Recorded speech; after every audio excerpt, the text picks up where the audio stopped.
Oke, kembali lagi sama gua di channel YouTube Pejuang Kaal. Kali ini gua mau ngebahas tentang pengalaman salah seorang yang pernah melakukan liburan di Kepulauan Seribu. Dia ingin menceritakan kejadian mistis bersama teman-temannya. Di sini bakal dia bahas mengenai liburan dia yang tadinya liburan menghilangkan stres, tapi malah berbalik fakta menjadi misteri.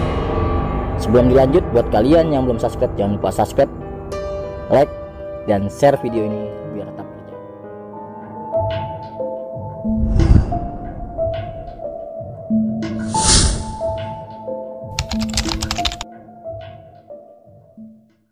Oke, di sini kebetulan gua udah mengundang salah satu narasumber yang ingin menceritakan kejadian mistis di Kepulauan Seribu, dan kebetulan beliau bisa hadir ya.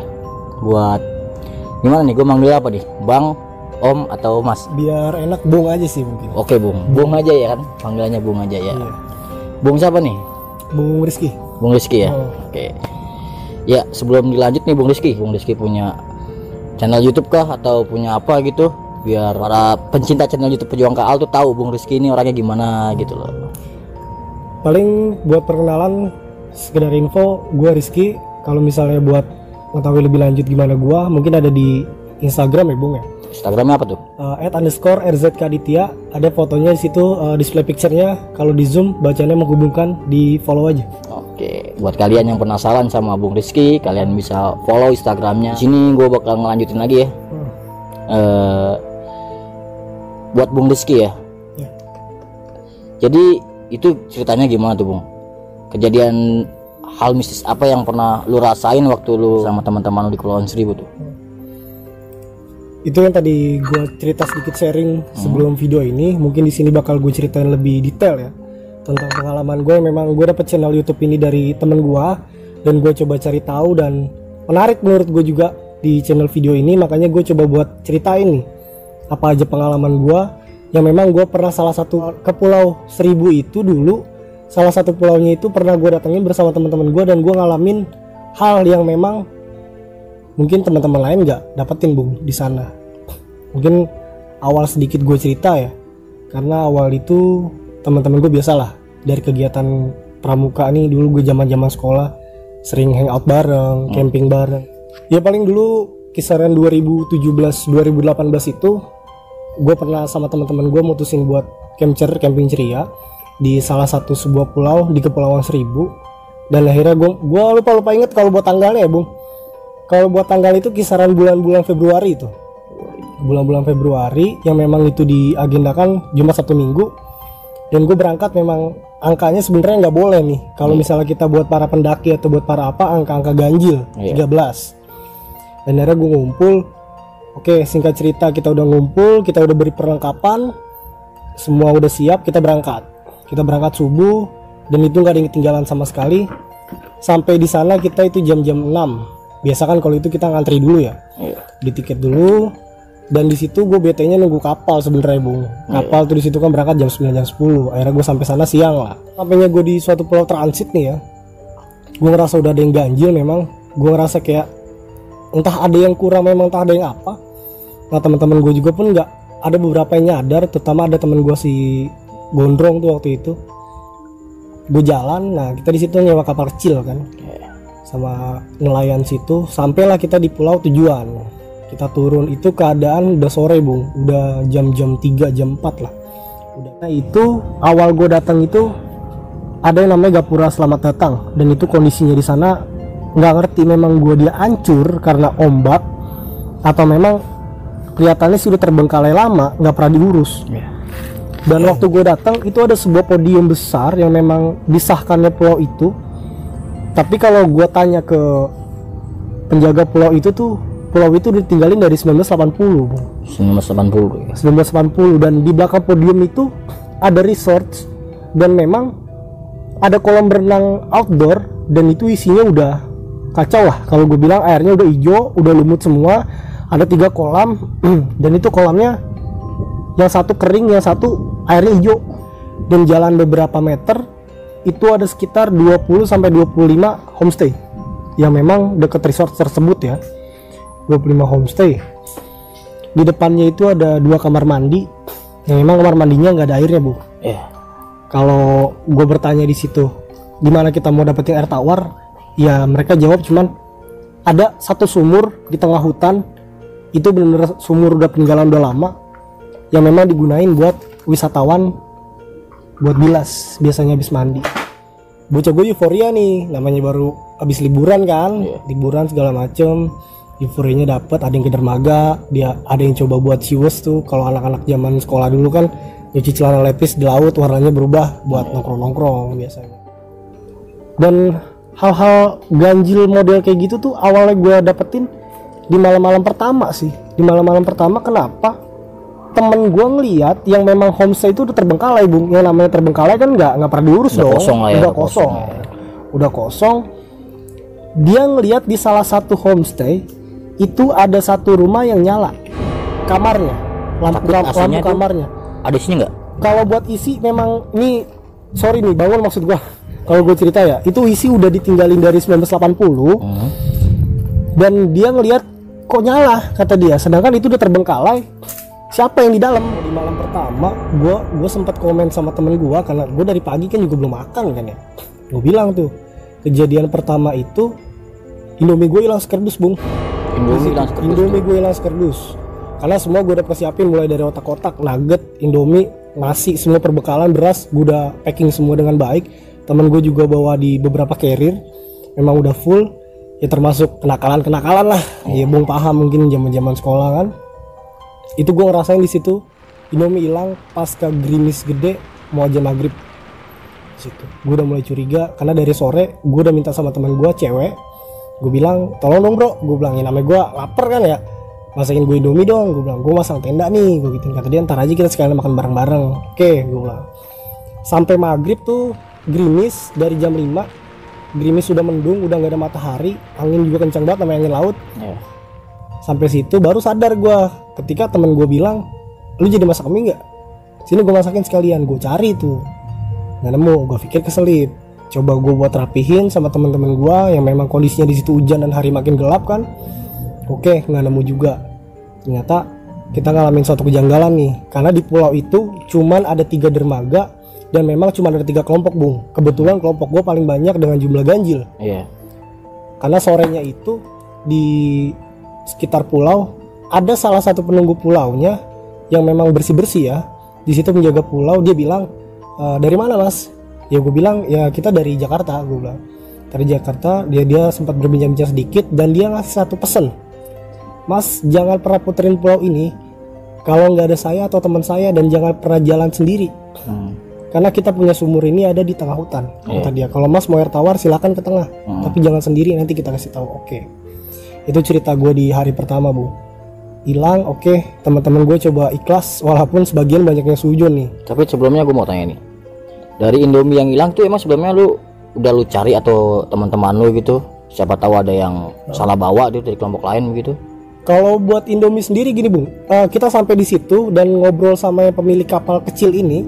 Dia bilang, mas jarang banget nih orang-orang yang ngecamp di daerah ini, karena memang pulau ini nih terkenal besar, namun sepi pengunjung. Entah kenapa sepi pengunjung. Itu gue ngeliat ada sebuah ininya, tanda tangan besar di batu. Itu udah lama ditinggalin, udah mati juga sih jatuhnya. Memang risetnya bagus kalau kata orang situ zaman dulu. Gue udah mulai ngalami kejanggalan tuh, terutama di banyak hewan-hewan mas. Itu ada kayak model anjing, kucing, yang memang ayam. Gue nggak tahu itu datangnya dari mana. Di sekeliling gue cuman air, pasir, batu karang, dermaga hancur. Gue sempat mikir kalau emang dipelihara, siapa yang pelihara? Dan gue di situ nggak ngeliat monyet sama sekali, meskipun di samping dermaga itu riset dan hutan. Itu kejadian gue di malam pertama. Gue coba tenang, gue coba relax sama teman-teman gue, karena gue nggak mau ngerusak liburan gue dong. Baru nyampe udah kacau. Gue bilang oke, gue ngambil pusing. Coba kita makan seadanya dulu malam ini, buat persediaan besok coba di take over aja, ntar mancing atau apa.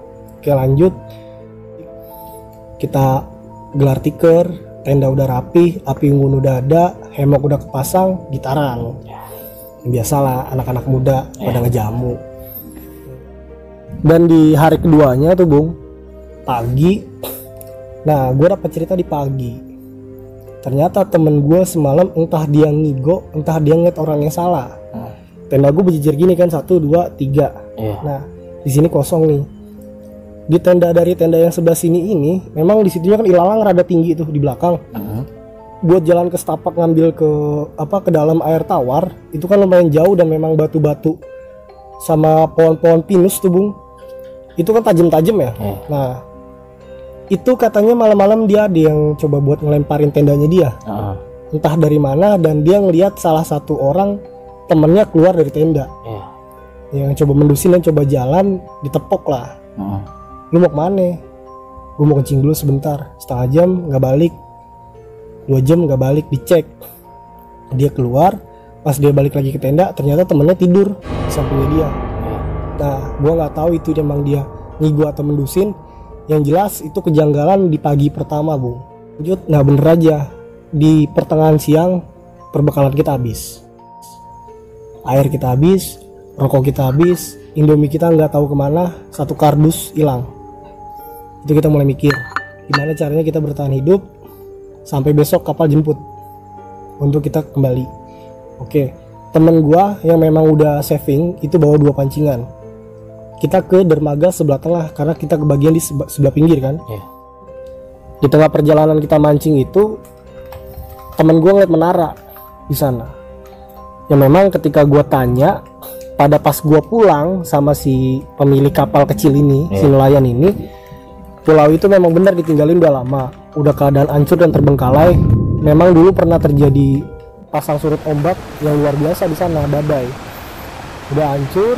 Dan gue juga nanya nih, gue bilang kok orang-orang yang tinggal di sana bisa menetap, gue bilang digaji apa enggak. Nah kalau kata dia sih itu orang-orang di sana ya punya rumah sebenarnya, cuman karena emang dia nggak ada kegiatan, nggak ada kerjaan, ya dia mutusin buat ngambil alih pulau tersebut. Jadi ketika ada yang datang, ketika ada yang mau bermalam di sana, ya kita dikenakan cas berbayar di sana. Jalan ada teman gue nih jahil, jadi ada kolam gini. Itu memang kalau dibilang kerang-kerangnya tuh cantik Bu, di sana cantik.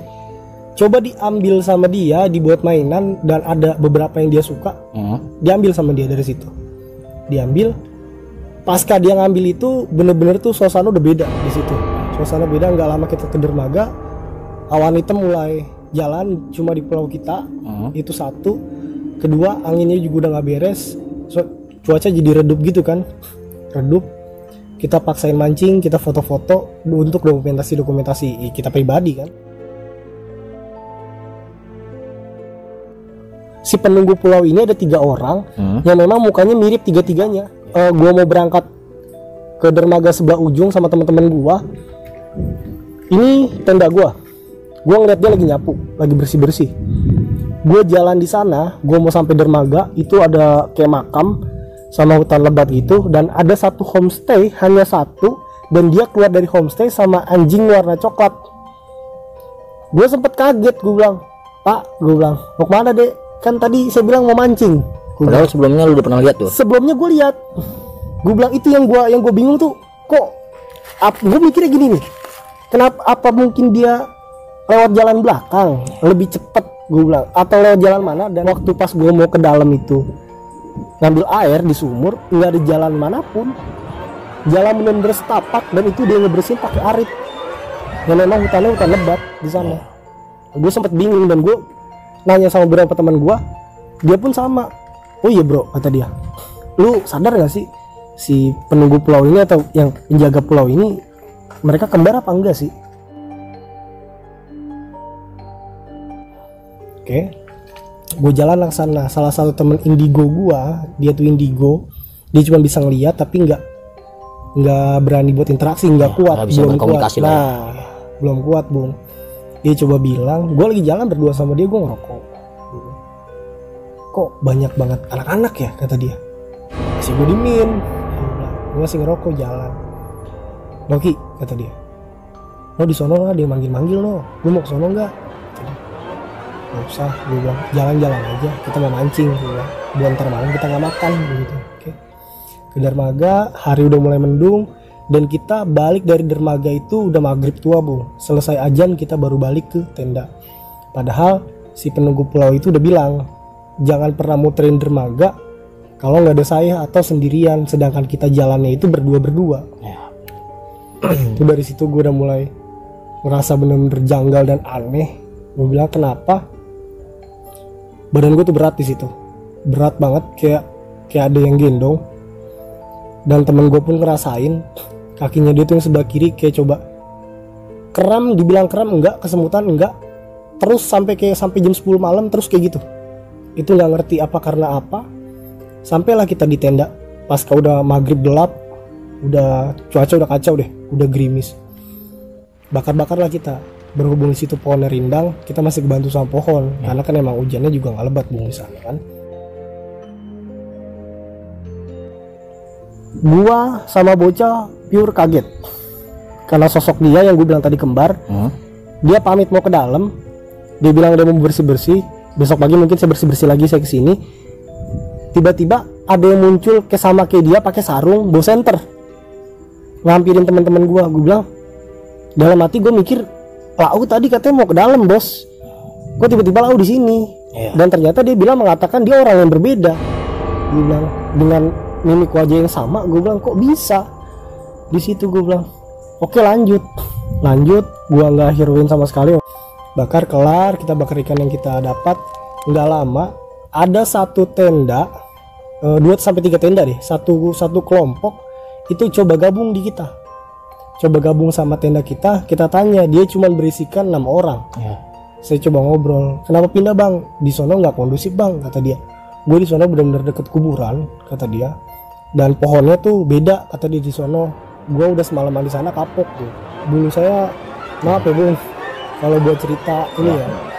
Saya bilang, oke dia gabung, kita terima digabung karena dia bilang kan, saya besok balik bang, kata dia. Sama sih juga balik, kata dia. Udah gabung dan kita ceritain hal tersebut, dia nggak percaya, kata dia. Enggak bang, kalau di gue lebih ini, kata dia, lebih ekstrim, kata dia, karena begini yang nggak bisa saya ceritain karena itu privasinya dia. Ya udah, next singkat cerita, dia masuk ke tendanya masing-masing. Kita dengan kelompok saya nih coba buat di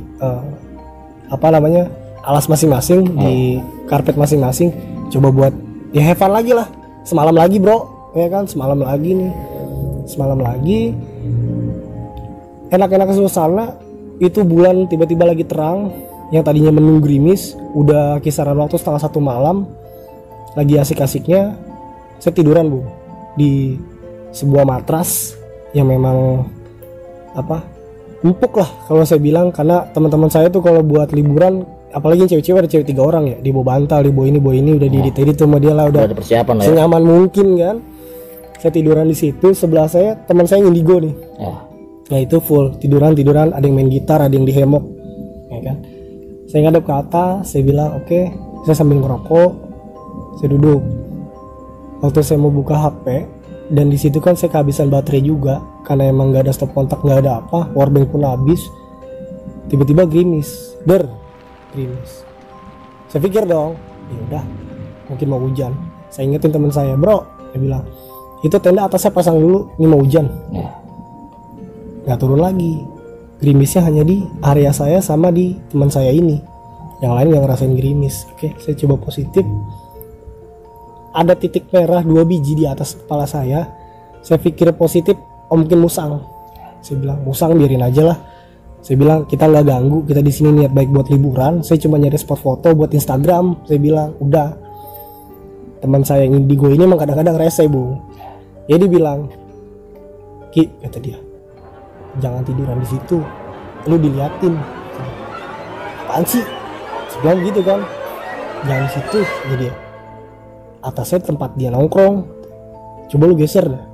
Saya geser, dan gerimis itu terus terjadi setiap ada orang yang nempatin di situ, karena memang atasnya itu zona nyamannya dia nggak boleh, bawahnya itu udah ngisi, jadi dia selalu jahilin. Saya bilang oke.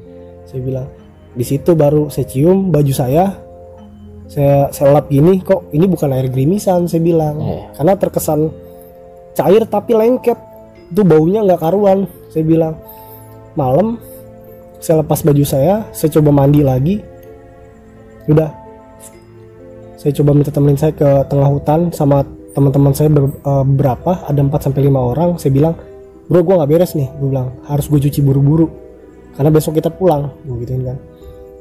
Gue jalan sama temen gue dan gue kesana dengan penerangan yang seadanya bung, secukupnya.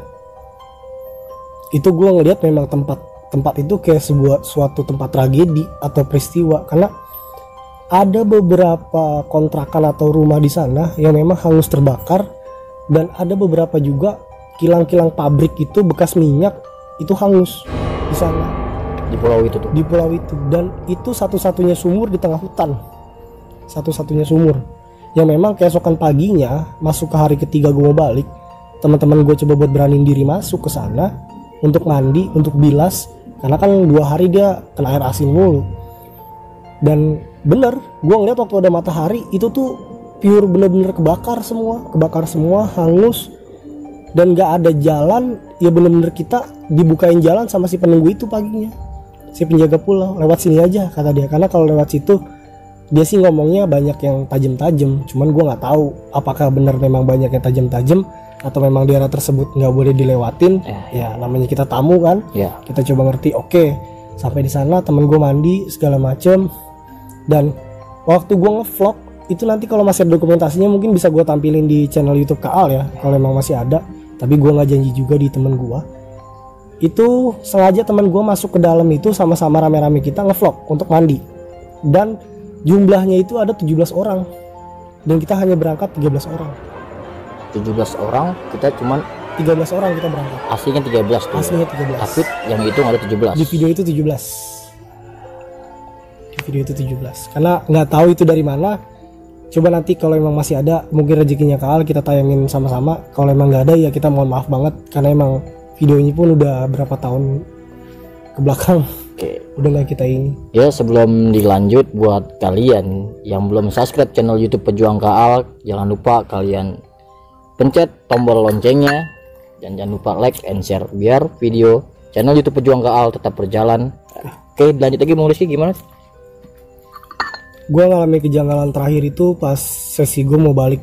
Itu bener-bener yang tadi gue bilang, kita berangkat hanya 13. Entah kenapa di video itu waktu teman gue balik badan kan pada jalan ke belakang tuh, total kepala tuh dihitung sama dia 17 yang jalan ke itu, ke belakang. Kelar dari situ kita coba buat ya udah positif, apapun yang kita alami di sini ya udahlah nggak usah diceritain di sini, nanti sampai rumah baru kita ceritain. Dan gue mendem itu bener-bener ya udahlah nanti aja. Tapi udah gemes banget nih, gue bilang kapal nyampe semua beberes, dan nggak tahu kenapa dari mana itu tanah yang bekas tenda teman-teman gue bung, itu semacam kayak ada darah, entah atau pewarna, entah atau apa, itu ada yang memang keluar sedikit. Dan sama temen gue coba dikubur, ya udahlah positif, ya kan, mungkin apa atau ada yang mati. Ya udah, itu kelar, kita pulang. Sebelum kita pulang pun foto-foto aman, dan pulang gue baru cerita banyak sama teman-teman gue. Kalau ada yang bisa lihat tuh teman gue Indigo, katanya kita dari pas awal transit pertama tuh udah ada yang mau ngikut sama kita. Karena emang di beberapa 2 sampai 3 orang teman gue ini terkenal biang berisiknya kan. Nah, kesalahannya mungkin di situ. Kalau emang gue nyaranin teman-teman yang mau liburan atau camping, tolong deh kita sama-sama ngejaga, maksud gue lingkungan ya bung. Karena kita nggak tahu kita pendatang dan kita tamu, biar sama-sama enak maksud gue. Kalau kata temen gue, ya kita terlalu berisik bro, attitude kita nggak dijaga, makanya mungkin dia keganggu sampai dia ngeganggu kita, kata dia. Oke, gue coba sharing dan teman-teman gue juga sharing, ternyata apa yang gue ceritain mereka pun sama. Sesampainya kita di dermaga terakhir, kita pulang, kita udah sampai rumah masing-masing. Temen gue nggak bangun bung, 2 hari temen gue nggak bangun. Dalam arti kata nggak bangunnya itu kayak dia ketempokan ya. Dia ngerasain badannya nggak enak, dia bener-bener kayak ada yang ngikutin di kamarnya dia, sosok. Ditanya lah sama temen gue kenapa, taunya yang tadi gue cerita di awal, dia bawa kerang dari sana. Yang kerang atau karang nih? Nah itu mode-mode kerang bung. Kalau karang kan batu. Oh, kerang yang jenis kerang yang kecil-kecil. Iya. Nah itu kan di sana kalau buat kerang-kerang kayak gitu kan cantik-cantik tuh, nggak ada yang rawat, nggak ada yang apa, emang murni alam. itu dia bawa kerang 3 biji di sana yang memang bagus. Gue ngeliat kerangnya bagus, itu dia minta dibalikin. Jangan dibawa, itu punya saya, kata dia. Yaudah mau nggak mau PR-nya adalah ya udah si yang bawa kerang ini ngebalikin ke sana. Ketika dibalikin udah aman. Paling kalau dari cerita gue di salah satu kepulauan Seribu, pulau yang memang menurut gue angker bersama teman-teman gue, padahal gue niatnya baik ya liburan.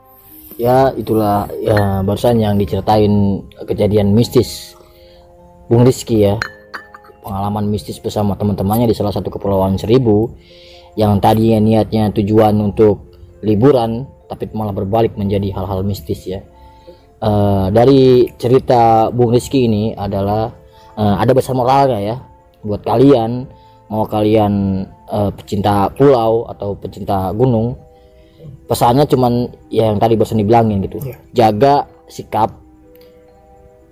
omongan atau apapun lah yang sekiranya ya yang sekiranya itu mengganggu gitu ya. Karena buat bangsa mereka mungkin buat kita itu biasa, tapi buat mereka itu sangat terganggu ya. Jadi untuk menghindari hal-hal yang tidak diinginkan buat kalian, tolong diingat jangan sampai kalian mengalami kejadian hal ini seperti Bung Rizky ya. Oke, buat kalian yang masih penasaran tentang cerita-cerita misteri atau penjelajah-penjelajah misteri, tetap ikutin terus channel YouTube Pejuang Kaal. Dan buat kalian yang belum subscribe, ingat pencet dulu tombol loncengnya dan jangan lupa like and share video Pejuang Kaal. Tetap di sini aja. Oke, terima kasih Bung Rizky.